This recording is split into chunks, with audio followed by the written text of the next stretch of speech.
ನಮಸ್ಕಾರ. ತಾಂತ್ರಿಕ ಕನ್ನಡ ದೃಶ್ಯಾವಳಿ ಸರಣಿಗೆ ತಮಗೆ ಸ್ವಾಗತ.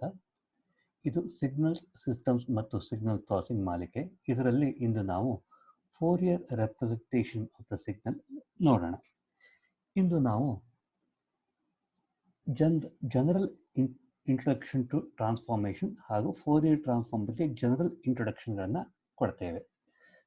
ಫೋರಿಯರ್ ಟ್ರಾನ್ಸ್ಫಾರ್ಮ್ ಆಕ್ಚುಯಲ್ ಈಕ್ವೇಷನ್ಗಳನ್ನೆಲ್ಲ ಮುಂದಿನ ತರಗತಿಯಲ್ಲಿ ನೋಡೋಣ. ಜನರಲ್ ಆಗಿ ಟ್ರಾನ್ಸ್ಫಾರ್ಮೇಷನ್ ಅಂದರೆ ಏನು? Dictionary definition transformation operation of changing ಅಂದರೆ ಒಂದರಿಂದ ಇನ್ನೊಂದು ರೀತಿಯಾಗಿ ಬದಲಾವಣೆ ಹೊಂದುವುದಕ್ಕೆ ಅದನ್ನು ಟ್ರಾನ್ಸ್ಫಾರ್ಮೇಷನ್ ಅಂತೀವಿ.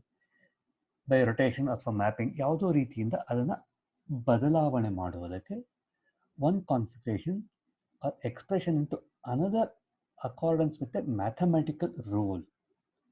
ಅಂದರೆ ಯಾವುದೋ ಒಂದು ಗಣಿತ ಸೂತ್ರದ ಪ್ರಕಾರ ಒಂದು ವ್ಯಾಲ್ಯೂ ಅಥವಾ ಒಂದು ಮ್ಯಾಟ್ರಿಕ್ಸನ್ನು ಬೇರೆ ಥರದಲ್ಲಿ ಪ್ರೆಸೆಂಟ್ ಅಥವಾ ರೆಪ್ರೆಸೆಂಟ್ ಮಾಡೋದಕ್ಕೆ ಟ್ರಾನ್ಸ್ಫಾರ್ಮೇಷನ್ ಅಂತ ಹೇಳ್ತೇವೆ. Especially mathematically change of variables or coordinates with the function of new variables or coordinates. ಅಂದರೆ ಒಂದು ವೇರಿಯಬಲ್, ಈಗ ಸೈನ್ ಟಿ ಇತ್ತು, ಅದನ್ನು ಬೇರೆ ಸೈನ್ ಆಫ್ ಥೀಟಾ ಅಂತ ಮಾಡಿದರೆ ಅದು ನಮಗೆ ಟ್ರಾನ್ಸ್ಫಾರ್ಮೇಷನ್ ಸಿಗುತ್ತೆ. ಅದು ವೇರಿಯಬಲ್ ಅಥವಾ ಕೋಆರ್ಡಿನೇಟ್ಸ್. ಎಕ್ಸ್ ವೈ ಕೋಆರ್ಡಿನೇಟ್ ಬದಲು ಝೆಡ್ ಕೋಆರ್ಡಿನೇಟ್ಗೆ ಚೇಂಜ್ ಮಾಡಿದ್ರೆ ನಮಗೆ ಟ್ರಾನ್ಸ್ಫಾರ್ಮೇಷನ್ ಸಿಗುತ್ತೆ. ಸಿಂಪಲ್ ಆಗಿ mathematically y is function of x ಅಂತ ಬರಿತೀವಿ. ಇಲ್ಲಿ f function can be anything. ನಮ್ಮ ಸಿಂಪಲ್ RC ಇಂಟಿಗ್ರೇಟರು ಒಂದು ಟ್ರಾನ್ಸ್ಫಾರ್ಮ್ ಮಾಡುತ್ತೆ, ಇನ್ಪುಟ್ ಸಿಗ್ನಲ್ನ ಟ್ರಾನ್ಸ್ಫಾರ್ಮ್ ಮಾಡಿ ಇಂಟಿಗ್ರೇಟ್ ಮಾಡಿ ಕೊಡುತ್ತೆ. ನಮಗೆ ಗೊತ್ತಿರೋ ಒಂದೆರಡು ಜನರಲ್ ಟ್ರಾನ್ಸ್ಫಾರ್ಮೇಷನ್ಗಳು ಪೋಲಾರ್ ಮತ್ತು ರೆಕ್ಟ್ಯಾಂಗಲ್ ಟ್ರಾನ್ಸ್ಫಾರ್ಮೇಷನ್ ಕೋಆರ್ಡಿನೇಟ್ಸ್ ಹಾಗೂ ಲೊಗ್ಯಾರಿದಮ್ಸ್. ಇಲ್ಲಿ ನೀವು ಒಂದು ನಿಮಿಷ ವಿಡಿಯೋ ಪಾಸ್ ಮಾಡಿ ಈ ಪೋಲಾರ್ ಮತ್ತು ರೆಕ್ಟ್ಯಾಂಗಲ್ ಕೋಆರ್ಡಿನೇಷನ್ ಹಾಗೂ ಲೊಗ್ಯಾರಿದಮ್ ಅನ್ನು ಯಾವುದಕ್ಕೆ ಬಳಸ್ತಾ ಇದ್ವಿ, ಅವು ಯಾಕೆ ಬೇಕಿತ್ತು ಅಂತ ಯೋಚನೆ ಮಾಡಿ. ವಿಡಿಯೋ ಪಾಸ್ ಮಾಡಿ, ನೀವಾಗೆ ಯೋಚನೆ ಮಾಡಿ ಉತ್ತರ ಹೇಳಿ. ಉದಾಹರಣೆಗೆ ಇಲ್ಲಿ y is equal to log of x ಅಂತ ಹೇಳ್ತೀವಿ. ಲೊಗ್ಯಾರಿದಮ್ ಯಾಕೆ ಬಳಸ್ತಾ ಇದ್ವಿ ಅಂತಂದರೆ ನಮಗೆ ಗುಣಾಕಾರ ಹಾಗೂ ಭಾಗಾಕಾರ ಮಲ್ಟಿಪ್ಲಿಕೇಶನ್ ಡಿವಿಷನ್ನು ಕಷ್ಟ ಆಗತ್ತೆ. ಅದನ್ನು ನಾವು ಲಾಗ್ ತಗೊಂಡಾಗ ಟ್ರಾನ್ಸ್ಫಾರ್ಮ್ ಇಂಟು ಲಾಗ್ ಡೊಮೇನ್ ಮಾಡಿದರೆ ಗುಣಾಕಾರ ಹಾಗೂ ಭಾಗಾಕಾರ ಮಲ್ಟಿಪ್ಲಿಕೇಶನ್ ಡಿವಿಷನ್ ನಮಗೆ ಸಂಕಲನ ಮತ್ತು ವ್ಯವಕಲನ, ಅಡಿಷನ್ ಮತ್ತು ಸಬ್ಟ್ರಾಕ್ಷನ್ ಆಗುತ್ತೆ. ನಮ್ಮ ಕೆಲಸ ಸುಲಭ ಆಗುತ್ತೆ. ಹಾಗಾಗಿ ಲಾಗ್ ತಗೋತಾ ಇದ್ವಿ. ಅಲ್ಲಿ ಎಡಿಷನ್ ಸಬ್ಟ್ರಾಕ್ಷನ್ ಮಾಡಿ ಆಂಟಿ ಲಾಗ್ ತಗೊಂಡು ಮತ್ತೆ ನಮ್ಮ ಜನರಲ್ ನಂಬರ್ ಡೊಮೈನ್ ಬಂದಾಗ ಅದು ನಮಗೆ ಎರಡು ನಂಬರ್ನ ಮಲ್ಟಿಪ್ಲೈ ಅಥವಾ ಡಿವೈಡ್ ಮಾಡಿದ ರಿಸಲ್ಟನ್ನೇ ಕೊಡ್ತಾ ಇತ್ತು. ಹೀಗಾಗಿ ಅದು ಉಪಯೋಗ ಆಗ್ತಾ ಇತ್ತು. ಹಾಗೆಯೇ polar to rectangular coordinates a plus JB ಅಥವಾ ಎಕ್ಸ್ ಎಟ್ ಥೀಟಾ ಎರಡರ ಮಧ್ಯ ಚೇಂಜ್ ಮಾಡ್ತಾ ಇದ್ವಿ ನಮ್ಮ ಸರ್ಕ್ಯೂಟ್ ಅನಾಲಿಸಿಸ್ ಕೋರ್ಸಲ್ಲಿ. ಯಾಕೆ ಅಂದರೆ ಒಂದರಲ್ಲಿ ಎಡಿಷನ್ ಸಬ್ಟ್ರಾಕ್ಷನ್ ಈಸಿ ಆಗ್ತಾ ಇತ್ತು, ಇನ್ನೊಂದರಲ್ಲಿ ಮಲ್ಟಿಪ್ಲಿಕೇಶನ್ ಡಿವಿಷನ್ ಈಸಿ ಆಗ್ತಾ ಇತ್ತು. ಯಾವಾಗ ಯಾವ್ದು ಬೇಕೋ ಅಲ್ಲಿಗೆ ಟ್ರಾನ್ಸ್ಫರ್ ಮಾಡಿಕೊಂಡು ನಮಗೆ ಕೊನೆಯ ರಿಸಲ್ಟ್ ಬರ್ತಾ ಇತ್ತು. ಇವೆರಡು ನಮಗೆ ಸಿಂಪಲ್ ಟ್ರಾನ್ಸ್ಫಾರ್ಮೇಷನ್ ಆಪರೇಟರ್. ಈಗ ಜನರಲ್ ಟ್ರಾನ್ಸ್ಫಾರ್ಮೇಷನ್ ಹೇಗೆ ಬರುತ್ತೆ ನೋಡೋಣ. ಓಕೆ, ಒಂದು ಮ್ಯಾಟ್ರಿಕ್ಸ್ ಇತ್ತು ಅಂತ ಇಟ್ಕೊಳ್ಳೋಣ. ಎ ಅಂತ ಒಂದು ಮ್ಯಾಟ್ರಿಕ್ಸ್ ಇದೆ.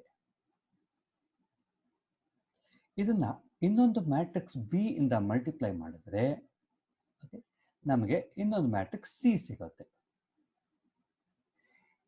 ಇದು ಬಿ ಏನ ಟ್ರಾನ್ಸ್ಫಾರ್ಮ್ ಮಾಡಿ ಸಿ ಮ್ಯಾಟ್ರಿಕ್ಸ್ ಅಂತ ಕೊಡ್ತಾ ಇದೆ.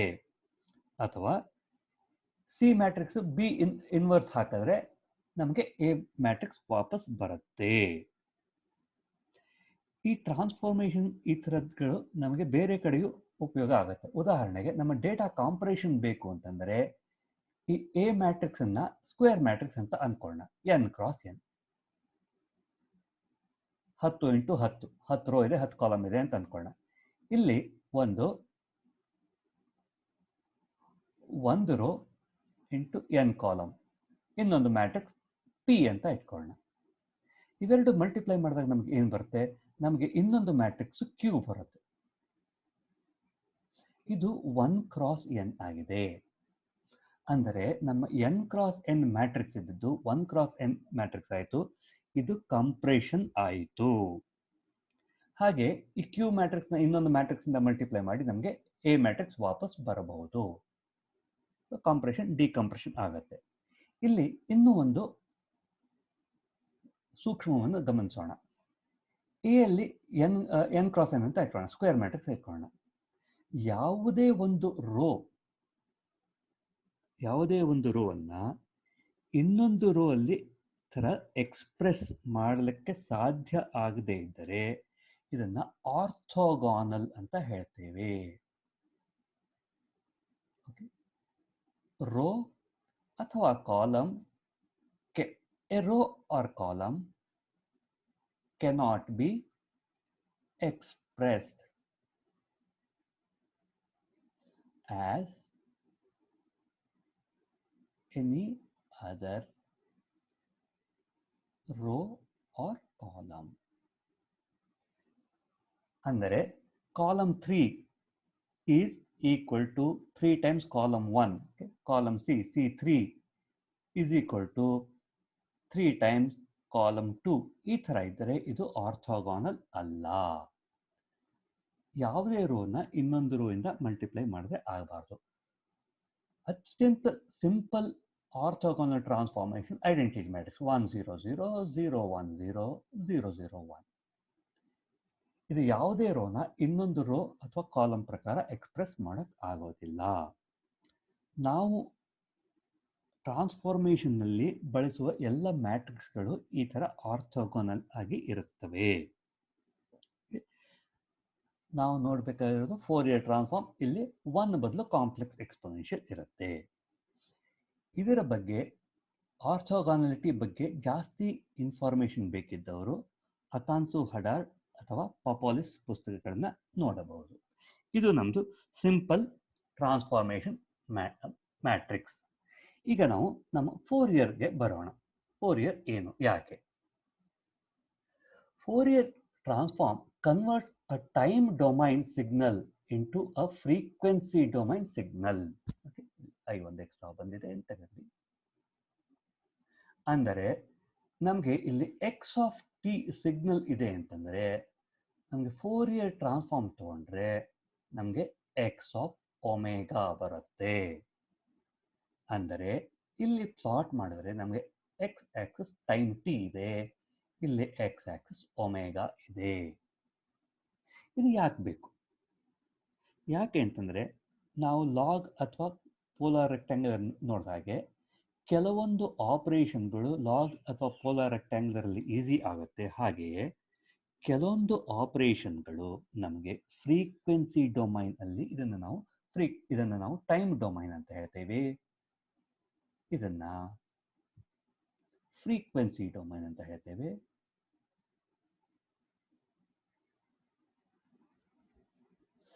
ಕೆಲವೊಂದು ಆಪರೇಷನ್ಗಳು ಟೈಮ್ ಡೊಮೈನಲ್ಲಿ ಸುಲಭ ಆಗುತ್ತವೆ, ಕೆಲವೊಂದು ಆಪರೇಷನ್ಗಳು ಫ್ರೀಕ್ವೆನ್ಸಿ ಡೊಮೈನಲ್ಲಿ ಸುಲಭ ಆಗುತ್ತೆ. ಉದಾಹರಣೆಗೆ, ಇದು ಯಾರು ಮಾತಾಡಿದ್ದು ಸ್ಪೀಚ್ ಪ್ರಾಸೆಸಿಂಗ್ ಮಾಡಬೇಕು ಅಂತಂದರೆ ಆ ಸ್ಪೀಚಲ್ಲಿ ಇರೋ ಕ್ವಾಲಿಟಿಗಳು, ಅಂದರೆ ಅದರಲ್ಲಿ ಏನೇನು ವಿಶೇಷಣ ಇದೆ ಅವುಗಳನ್ನು ಫ್ರೀಕ್ವೆನ್ಸಿ ಡೊಮೈನಲ್ಲಿ ನೋಡಿದ್ರೆ ಸುಲಭವಾಗಿ ನೋಡಬಹುದು. ಇಲ್ಲಿ ಒಂದೆರಡು ಉದಾಹರಣೆಗಳನ್ನು ನಾವು ನೋಡೋಣ. ಇದಕ್ಕೆ ನಾನು ಆಕ್ಟೇವ್ ಅಂತ ಒಂದು ಸಾಫ್ಟ್ವೇರ್ ಬಳಸ್ತೀನಿ. ಇದು ಆಕ್ಟೇವ್. ಇದು ಮ್ಯಾಟ್ಲ್ಯಾಬ್ ಈಕ್ವಿವೆಲೆಂಟು, ಓಪನ್ ಸೋರ್ಸ್ ಮ್ಯಾಟ್ಲ್ಯಾಬ್ ಈಕ್ವಿವೆಲೆಂಟು. ಇದು ನಮಗೆ ಆನ್ಲೈನ್ ಕೂಡ ಸಿಗತ್ತೆ.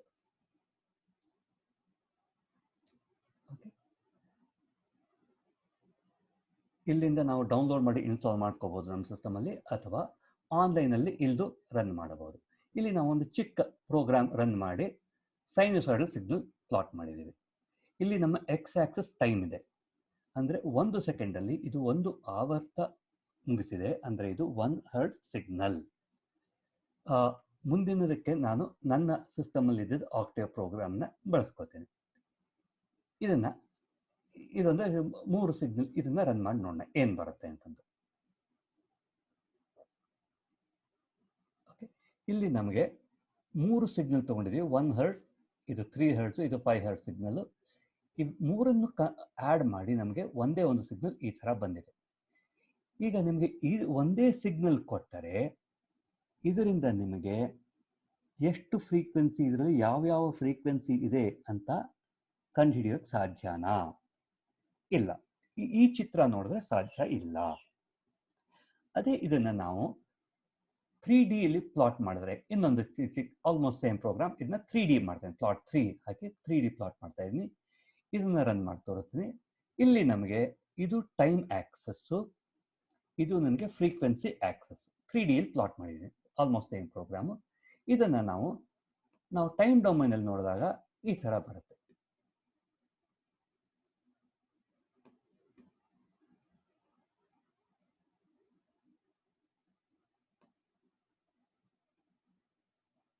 ಅಲ್ವಾ? ನಮ್ದು ಒಂದು ಸಿಗ್ನಲ್ ಇದೆ, ಇನ್ನೊಂದು ಸಿಗ್ನಲ್ ಇದೆ, 3 ಸಿಗ್ನಲ್ ಇದೆ. 3 ಇಲ್ಲಿದೆ, ಸಪರೇಟ್ ಆಗಿದೆ. ಇದನ್ನು ನಾವು ಫ್ರೀಕ್ವೆನ್ಸಿ ಡೊಮೈನ್ ಅಂದರೆ ಥರ್ಡ್ ಇದರಿಂದ ನೋಡಿದ್ರೆ ಈ ಥರ ನಮಗೆ ಕಾಣುತ್ತೆ. ಈ ಫ್ರೀಕ್ವೆನ್ಸಿಲಿ ಇಷ್ಟು ಆಂಪ್ಲಿಟ್ಯೂಡ್ ಇದೆ, ಈ ಫ್ರೀಕ್ವೆನ್ಸಿಲಿ ಇಷ್ಟು ಆಂಪ್ಲಿಟ್ಯೂಡ್ ಇದೆ, ಈ ಫ್ರೀಕ್ವೆನ್ಸಿಲಿ ಇಷ್ಟು ಆಂಪ್ಲಿಟ್ಯೂಡ್ ಇದೆ ಅಂತ ಕಾಣುತ್ತೆ. ಅಂದರೆ ನಮಗೆ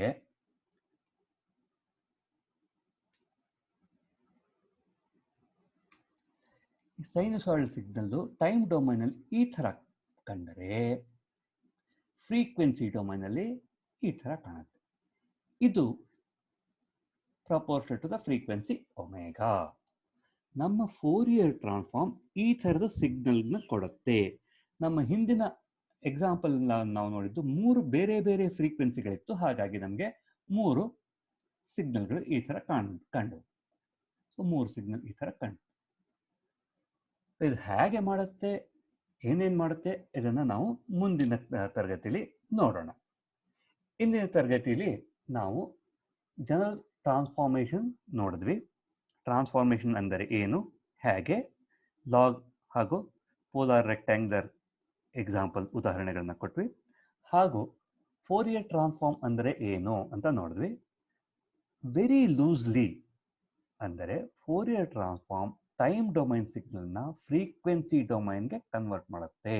ಅಂದರೆ ಯಾವುದೇ ಒಂದು ಸಿಗ್ನಲ್ನಲ್ಲಿ ಎಷ್ಟು ಅಥವಾ ಯಾವ ಫ್ರೀಕ್ವೆನ್ಸಿಗಳಿವೆ ಅಂತ ಫೋರಿಯರ್ ಟ್ರಾನ್ಸ್ಫಾರ್ಮ್ ನಮಗೆ ಕೊಡುತ್ತೆ. ಅದು ಹೇಗೆ ಮಾಡುತ್ತೆ ಅನ್ನೋದನ್ನ ಮುಂದಿನ ತರಗತಿಯಲ್ಲಿ ನೋಡೋಣ. ಇಂದಿನ ತರಗತಿಗೆ ನಾವು ನೋಡಿದ್ದು ಎಕ್ಸಾಂಪಲ್ಗಳಿದು. ಬಾರ್ಬರಾ ಹಬ್ಬಾರ್ಡ್ ಈ ಪುಸ್ತಕದಲ್ಲಿ, ಬಾರ್ಬರಾ ಹಬ್ಬಾರ್ಡ್ ಪುಸ್ತಕದಲ್ಲಿ ಇವರು ಒಂದು ಒಳ್ಳೆಯ ಉದಾಹರಣೆ ಕೊಡ್ತಾರೆ. ಒಂದು ತಂತಿವಾದ್ಯ, ಗಿಟಾರು ಅಥವಾ ವೀಣೆ ಹತ್ತಿರ ನಾವು ಜೋರಾಗಿ ಶಬ್ದ ಮಾಡಿದ್ರೆ, ಉದಾಹರಣೆಗೆ ಒಂದು ಕ್ಲಾಪ್ ಮಾಡಿದ್ರೆ ಎಲ್ಲ ತಂತಿಗಳು ವೈಬ್ರೇಟ್ ಆಗತ್ವೆ. ಇದು ಫೋರಿಯರ್ ಟ್ರಾನ್ಸ್ಫಾರ್ಮೇಷನ್. ನಮ್ಮ ಟೈಮ್ ಡೊಮೈನ್ ಸಿಗ್ನಲ್ನ ತಂತಿಗಳು ಮೂವ್ ಆಗೋದನ್ನ ಫ್ರೀಕ್ವೆನ್ಸಿ ಡೊಮೈನ್ ಅಂತ ಹೇಳುತ್ತೆ. ಹೀಗಾಗಿ ಅದು ಫೋರಿಯರ್ ಟ್ರಾನ್ಸ್ಫಾರ್ಮ್ ಮಾಡ್ತಾ ಇದೆ ಅಂತ ಒಂದು ಒಳ್ಳೆ ಉದಾಹರಣೆ ಕೊಟ್ಟಿದ್ದಾರೆ Barbara Hubbard, the world according to wavelets, ಹಾಗೂ ಪಪಾಲಿಸ್ ಸಿಗ್ನಲ್ ಅನಾಲಿಸಿಸ್, ಹಾಗೂ ಅಕಾನ್ಸೋ ಅಂಡ್ ಹಡಾರ್ಡ್. ಇದನ್ನ ನಾವು ಆರ್ಥೋಗಾನಾಲಿಟಿ ಆಫ್ ಸಿಗ್ನಲ್ಸ್ ಬೇಕಾದರೆ ಈ ಪುಸ್ತಕಗಳನ್ನ ನೋಡಬಹುದು. ಹಾಗೂ ನನ್ನ ಸಾಫ್ಟ್ವೇರ್ಗಳು octave.org, ನೀವು ಡೌನ್ಲೋಡ್ ಮಾಡಬೇಕಾದ್ರೆ ಇಲ್ಲಿಂದ ತಗೋಬಹುದು. ಆನ್ಲೈನ್ ಬೇಕಾದರೆ octaveonline.net ಇಲ್ಲಿಂದ ತಗೋಬಹುದು. ಧನ್ಯವಾದಗಳು.